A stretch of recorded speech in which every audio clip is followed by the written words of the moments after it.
D K Shivakumar ಅವ್ರನ್ನ high command ಬೇಕು ಅಂತ ದೂರ ಇಡ್ತಿದ್ದಾರೆ ಅಂತ. ಯಾಕಪ್ಪ ಪದೇ ಪದೇ ಬೆನ್ನು ಹತ್ತಾ ಇದ್ದಾರೆ, ಬೇತಾಳ್ನಂಗೆ ಸಿ ಎಂ ಕುರ್ಚಿ ಕೊಡಿ ಅಂತ ಹೇಳಿ, ಅಂದರೆ ಅವರೇ ಬೇಡ ಅಂತ ಹೇಳಿ ಇದು ತಿರಸ್ಕಾರ ಮಾಡ್ತಿದ್ದಾರೆ ಹೈಕಮಾಂಡ್ ಅವರು.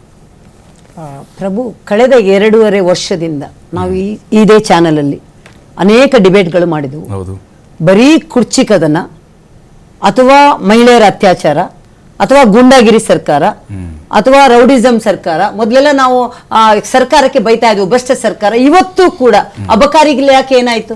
ನಾವು ಬರೀ ಬೇರೆ ಏನು ಕೇಳಲ್ಲ, ಅವರ ಕುರ್ಚಿ ಕಾದಾಟ. ಅವ್ರು ದೆಹಲಿಗೆ ಹೋಗಿದ್ದಾರೆ, ಅಥವಾ ಅವ್ರು ದೆಹಲಿಗೆ ಹೋಗ್ತಾ ಇರೋದು, ದೆಹಲಿಯಲ್ಲಿ ಬೀಡು ಬಿಡ್ತಾ ಇರೋದು. ಸೆಪ್ಟೆಂಬರ್ ಏನು ಸಂಕ್ರಾಂತಿ, ಕ್ರಾಂತಿ ಎಲ್ಲವೂ ಮುಗೀತು, ನವೆಂಬರ್ ಕ್ರಾಂತಿ ಎಲ್ಲವೂ ಮುಗೀತು. ನಿಮ್ಮ ಕುರ್ಚಿ ಕಾದಾಟ ನಮಗೆ ಅವಶ್ಯಕತೆ ಇಲ್ಲ ಪ್ರಭು. ನಾನು ಹೇಳ್ತಿರೋದು ಇಷ್ಟೇ. ಇಷ್ಟು ಯಾವ್ದಾದ್ರು ಒಂದು ನಿಗಮದಲ್ಲಿ ಭ್ರಷ್ಟಾಚಾರ ಇಲ್ಲ ಅಂತ ಇದೆಯಾ? ವಾಲ್ಮೀಕಿ ಆಯ್ತು, ಮೂಡ ಆಯ್ತು, ವಸತಿ ಇಲಾಖೆ ಆಯ್ತು, ಬೋವಿ ಹಗರಣ ಆಯ್ತು, ಇವತ್ತು ಕೂಡ ಏನಾಯ್ತು? ಇವತ್ತು ಬೆಳಿಗ್ಗೆ ಅಬಕಾರಿ ಹಗರಣ.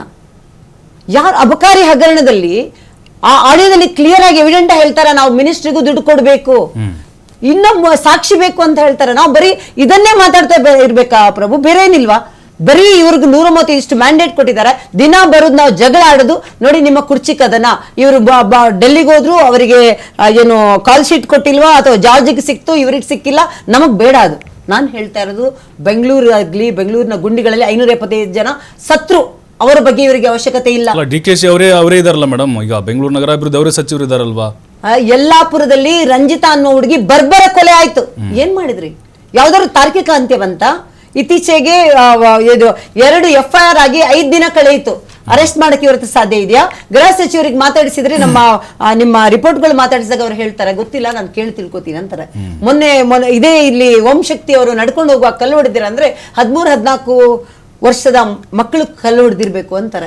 ಈ ತರ ಒಂದು ಬೇಜವಾಬ್ದಾರಿತನ ಹೇಳಿಕೆ ಇರುವಂತಹ ಈ ಒಂದು ಯಾವುದೇ ಒಂದು ಕಾನೂನು ಸುವ್ಯವಸ್ಥೆ ಇಲ್ಲ, ಯಾವುದೇ ಅಭಿವೃದ್ಧಿ ಶೂನ್ಯ ಸರ್ಕಾರ ಯಾವುದೂ ಇಲ್ಲ ಇಲ್ಲಿ. ಬರೀ ನಮ್ಮ ಕುರ್ಚಿ ಕಾದಾಟ. ನೀವು ದೆಹಲಿಗೆ ಹೋಗಿ ನಾ ಕೊಡೆ ನೀ ಬಿಡೆ, ಇನ್ನೇನ್ ಮಾತಾಡೋಣ ರೀ ಇದರಲ್ಲಿ? ಬರೀ ಇದನ್ನೇ ಚರ್ಚೆ ಮಾಡೋಣ, ಅಥವಾ ಇವ್ರ ದಪ್ಪ ಚರ್ಮದ ನಮ್ಗೆ ಏನಾಗಿದೆ ಗೊತ್ತಾ ಪ್ರಭು? ನಮ್ಗೆಲ್ರು ಕೇಳುದು ಎಷ್ಟೊಂದು ವಿಷಯಗಳಿದೆ ಅಲ್ರಿ ಅಂತ. ನಮ್ಗೆ ಎಷ್ಟೇ ನಾವು ಪ್ರೊಟೆಸ್ಟ್ ಮಾಡ್ಲಿ, ಏನು ಇವ್ರಿಗೆ ಬೆಳಿಗ್ಗೆ ಒಂದು ಪ್ರೊಟೆಸ್ಟ್, ಸಂಜೆ ಒಂದು ಪ್ರೊಟೆಸ್ಟ್ ಮಾಡಿದ್ರು ಕಮ್ಮಿನೇ. ಒಂದ್ ಕಡೆ ರೈತರದಾಗುತ್ತೆ, ಒಂದ್ ಕಡೆ ಹುಬ್ಳಿಯಲ್ಲಿ ಆಗುತ್ತೆ, ಇನ್ನೊಂದ್ ಕಡೆ ನೋಡಿದ್ರೆ ಅಲ್ಲಿ ಬಳ್ಳಾರಿಯಲ್ಲಿ ನಡೀತಾ ಇರುತ್ತೆ, ಅಲ್ಲಿ ಪ್ರೊಟೆಸ್ಟ್ ಮಾಡ್ತಾ ಇರ್ತೀವಿ, ಇಲ್ಲಿ ಕೋಗಿಲ್ ಕೂಗ್ತಾ ಇರುತ್ತೆ. 1-2 ಅಲ್ಲ, ನಾವು ಹೇಳುದಿಷ್ಟೇ. ಆದ್ರೂ ನಾವು ಎಲ್ಲರೂ ನೀವು ಹೇಳ್ತಾರೆ, ನಾವು ಈ ವಾಹಿನಿ ಮುಖಾಂತರ ಹೇಳಕ್ಕೆ ಇಷ್ಟಪಡ್ತೀನಿ ನೋಡಿ. ಮೈಸೂರಿಗೆ ನಾವು ಪ್ರೊಟೆಸ್ಟ್ ಮಾಡಿದ್ವು, 14 ಸೈಟ್ CM ವಾಪಸ್ ಕೊಟ್ರು. ಅದಾದ್ಮೇಲೆ ಕೋಗಿಲು ಪ್ರೊಟೆಸ್ಟ್ ಮಾಡಿದ್ವು, ಎಷ್ಟೋ ಜನರಿಗೆ ಮನೆ ಕೊಡ್ಬೇಕಾಗಿತ್ತು, ಅದು ಕಮ್ಮಿ ಮಾಡಿದ್ರು, 20-25ಕ್ಕೆ ಸೀಮಿತ ಮಾಡಿದ್ರು, 200 ಕೊಡ್ಬೇಕಾಗಿತ್ತು. ನೋಡಿ ನಮ್ಮ ಪ್ರೊಟೆಸ್ಟ್ ಅಲ್ಲೂ ಸರ್ಕಾರಕ್ಕೆ ನಾವು ಉಳಿತಾಯ ಮಾಡಿದ್ವಿ. ಗೃಹಲಕ್ಷ್ಮಿ 5,000 ತಿಂದೆಗೆ ಹಾಕಿದ್ರು, ಏನಾಯ್ತು ಗೊತ್ತಿಲ್ಲ. ಪ್ರತಿ ದಿನ ಪ್ರತಿನಿತ್ಯ ದಿನಕ್ಕೊಂದು ಚರ್ಚೆ, ಕ್ಷಣಕ್ಕೊಂದು ತಿರು. ಅಭಿವೃದ್ಧಿ ಶೂನ್ಯ ಅಲ್ಲ, ಅಭಿವೃದ್ಧಿ ಇಲ್ವೇ ಇಲ್ಲ. ಹೋಗ್ಲಿ, ನಾವು ಕಾಂಗ್ರೆಸ್ ವಕ್ತಾರಿಗೆ ಹೇಳೋದು ಈ ಮುಖಾಂತರ, ನಾನು ಪೊಲೀಸ್ ಸ್ಟಾಫ್ ಇಡೋ ಮೊದಲು ನಾನು ನಿಮ್ಗೆ ಹೇಳ್ತೀನಿ, ಕಾಂಗ್ರೆಸ್ ವಕ್ತಾರ ಒಂದು 5 ಅಭಿವೃದ್ಧಿ ಕಾರ್ಯ ಹೇಳಿ. ನಾವು ಬೇರೆ ಏನ್ ಹೇಳಲ್ಲ. 2.5 ವರ್ಷದಿಂದ ದುಡ್ಡಿಲ್ಲ ಅಂತ ಹೇಳ್ತೀವಿ. ಗ್ಯಾರಂಟಿ ಇದೆ ಅಲ್ಲ ಮೇಡಮ್? ಅದೇ ಏನ್ ಗ್ಯಾರಂಟಿ ಇದೆ ರೀ? ಗ್ಯಾರಂಟಿ ಎಲ್ಲಿ ಕೊಡ್ತಾರೆ? 5,000 ಕೋಟಿ ಫೆಬ್ರವರಿ ಮಾರ್ಚ್ ಇನ್ನ ಕೊಟ್ಟಿಲ್ಲ. ಎಲ್ಲಿ ಕೊಟ್ಟಿ? ಕೊಟ್ಟ ನೀವು? ನೀವು ಕೊಟ್ಟಿದ್ದೀರಿ ಅಲ್ಲ? ನಾನು ಹೇಳುದಿಷ್ಟೇ ನೋಡಿ, ಜನರ ಟ್ಯಾಕ್ಸ್ ದುಡ್ಡು ಎಷ್ಟು 52,000 ಕೋಟಿ ಸೈಡಿಗೆ ಇಟ್ಟಿದ್ರಲ್ಲ, ಅದನ್ನಾದ್ರೂ ಬಜೆಟ್ ಅಲ್ಲಿ ಮೀಸಲಾತಿ ಇಟ್ಟಿದ್ರಲ್ವಾ? ಮೀಸಲಾಗಿ ಇಟ್ಟಿದ್ದನ್ನಾದ್ರೂ ಕೊಡ್ಬೇಕಲ್ಲ. 5,000 ಕೋಟಿ ಫೆಬ್ರವರಿ ಮಾರ್ಚ್ ನೀವು ಪೆಂಡಿಂಗ್ ಅಲ್ಲಿ ಇಟ್ಕೊಂಡು ಆಡಿಟಿಂಗ್ ಕ್ಲೋಸ್ ಮಾಡಿದ್ರಿ. ಖಂಡಿತ ಮೇಡಮ್, ಬರ್ತೀನಿ.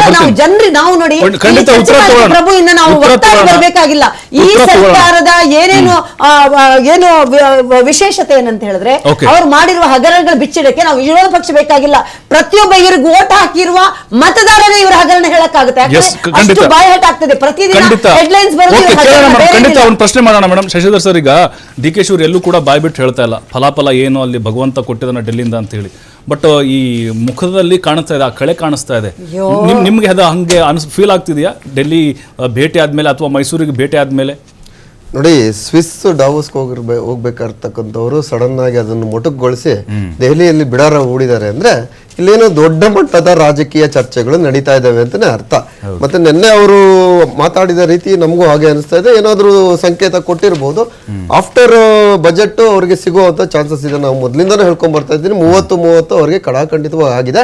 ಅದ್ರಲ್ಲಿ ಒಂದು 5-6 ತಿಂಗಳು 4-5 ತಿಂಗಳು ಹೆಚ್ಚು ಕಡಿಮೆ ಆಗೋ ಚಾನ್ಸಸ್ ಇದೆ. ಈಗ ಆಲ್ರೆಡಿ 30 ಅಂದ್ರೆ ಇಷ್ಟೊತ್ತು ಮುಗಿಬೇಕಾಗಿತ್ತು. ನವೆಂಬರ್ 26 ಕೊಡ್ಬೇಕಾಗಿತ್ತು, ಜನವರಿ 16 ನಂತರ ಕೊಡ್ಬೇಕಾಗಿತ್ತು. ಈಗ ಬಜೆಟ್ ನಂತರ ಕೊಡ್ಬೋದು ಅಂತ ಆ ತೀರ್ಮಾನ ಆಗಿರಬಹುದು ಅಂತ ನಾವು ಅನ್ಕೊಂತೀವಿ. ಆದರೆ ಅದೇನೇ ಆಗಲಿ, ನಮ್ಮ ಪ್ರತಿಪಕ್ಷಗಳು ಹೇಳಿದಾಗೆ ರಾಜ್ಯದ ಅಭಿವೃದ್ಧಿ ಬಗ್ಗೆ ಚರ್ಚೆ ಆಗಬೇಕು. ಇವರು ಹೇಳ್ತಾರೆ, ಮಾನ್ಯ ಕಾಂಗ್ರೆಸ್ ವಕ್ತಾರರು ಹೇಳ್ತಾರೆ, ಅಸ್ಸಾಂನ ಒಂದು ಚುನಾವಣಾ ವೀಕ್ಷಕರಾಗಿದ್ದಾರೆ ಮತ್ತೆ ಅಲ್ಲಿನ ಉಸ್ತುವಾರಿಗಳು ಸಹ ಆಗಿದ್ದಾರೆ ಅಂತ. ಯಾಕೆ ನೀವು ಉಸ್ತುವಾರಿಗಳಾಗಬೇಕು ಅಂತ ನಾನು ಪ್ರಶ್ನೆ ಮಾಡ್ತೀನಿ. ಯಾಕೆಂದ್ರೆ ಇಲ್ಲಿ ಮಹತ್ತರವಾದಂತಹ 2 ಪ್ರಮುಖ ದೊಡ್ಡ ಖಾತೆಗಳನ್ನು ನೀವು ವಹಿಸ್ಕೊಂಡಿದ್ದೀರಾ.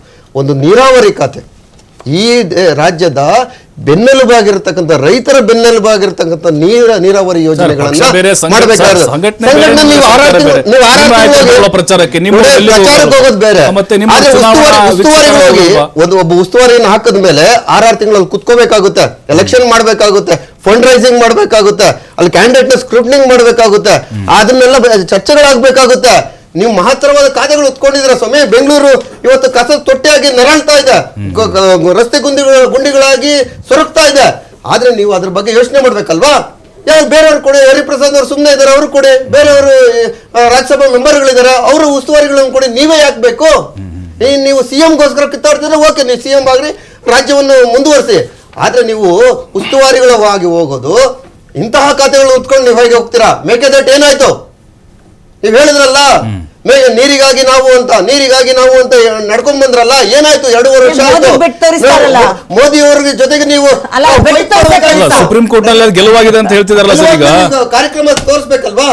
ಕಾರ್ಯಕ್ರಮ ಮುಂದುವರಿಸಬೇಕಲ್ವಾ? ಬೇರೆ ಕಳಸಾ ಬಂಡೂರಿ ಏನಾಯ್ತು? ಕೃಷ್ಣ ಮೇಲ್ದಂಡೆ ಏನಾಯ್ತು? ಇವರು ನಮ್ಗೆ 5,000 ಕೋಟಿ ಕೇಂದ್ರ ಸರ್ಕಾರ 5,000 ಕೋಟಿ ನಮ್ಗೆ ಭದ್ರಾ ಮೇಲ್ದಂಡೆ ಕೊಡ್ಬೇಕಾಗಿತ್ತಲ್ಲ, ಆ ಹಣದ ಬಗ್ಗೆ ನೀವೇನ್ ಮಾಡ್ತಾ ಇದ್ರ? ಪ್ರತಿಭಟನೆಗಳು ಯಾಕೆ ಆಗ್ತಾ ಇಲ್ಲ? ಖಂಡಿತ ಬರ್ತೀನಿ ಸರ್, ಬರ್ತೀನಿ. ಒಂದು ಬ್ರೇಕ್ ಸಮಯ ಇದೆ ಸರ್, ನನಗೆ ಬರ್ತೀನಿ ವಾಪಸ್ಸು.